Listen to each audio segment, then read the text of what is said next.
MLive's Nick Baumgardner here alongside basketball beat writer Brendan Quinn. Brendan here after season opening win for Michigan. They put up another banner, 92-68 over Hillsdale. First impressions of this team? Well, I think it was probably more of a game than anyone might have anticipated. Hillsdale was only down 12 points with 8 minutes to go. It was as much of a credit to them probably as some of the questions that are going to have to be addressed about this team, especially defensively. And just the guys learning roles. There's so many new pieces, so many new faces that it's going to take a while.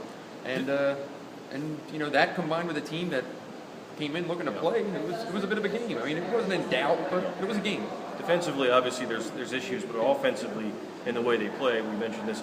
I think 3 fouls, real fouls, and like 4 or 5 turnovers. That's it for 40 minutes. All these new faces, but still more or less the same system. Still Michigan basketball. Yeah. Made 3-pointers, taking care of the ball, running their sets, and just outgunning an opponent. And that's just what they're going to have to do. And you see that there's been combinations of big 3 players in the past on different teams, and now this one it's LeVert, Walton, and who am I missing? LeVert, Walton, and Irvin.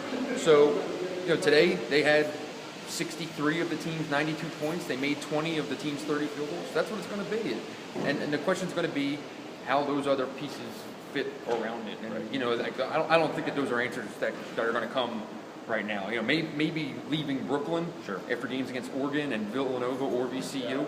Maybe then there'll be some answers. But this thing's it's just a puzzle right now.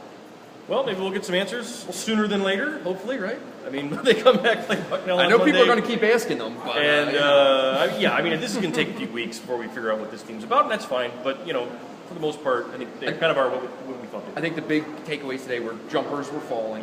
Yeah. The team, the team looked relatively together, and, Derek Walton had a nice game at point guard, and they're going to be all right now. Bottom line, there's a system in place here. These guys are playing it. They know it. They still have the same coach. 6 new bodies, but still the same coach. I think that's what separates it. So we'll see how they adjust to it. But anyway, we get Bucknell in here on Monday. After that, Detroit on Wednesday. Then Detroit, and then to Brooklyn. And then off on the road. So until then, for Brendan, I'm Nick. We'll talk to you guys later.